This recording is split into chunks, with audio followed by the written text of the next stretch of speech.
বন্ধুরা, আপনারা এই ক্রিমগুলো এই যে দেখুন, নিভিয়া সফট ময়েশ্চারাইজার ক্রিম মাখুন।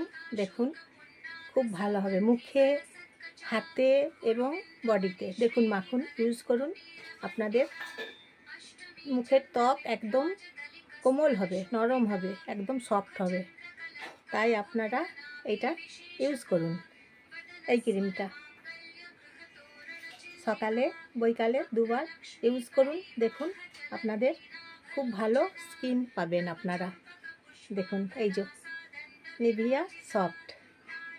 তাহলে আর দেরি করবেন না, ক্রিমটা আজ থেকেই শুরু করুন। আজ থেকে শুরু করে দেন মাখার জন্য। দেখুন তারপর রেজাল্ট পাবেন। আপনাদের স্কিন একদম মসৃণ হবে, দাগ থাকবে না, কোনো দাগ স্কিনে থাকবে না আপনাদের। তাহলে আপনারা এই ক্রিমটা মাখুন। দেখুন আপনাদের স্কিন একদম ঝকঝক করবে, খুব সুন্দর হবে, স্কিনের গ্লো পাবেন আপনারা। তাহলে এটা মাখুন আজ থেকে।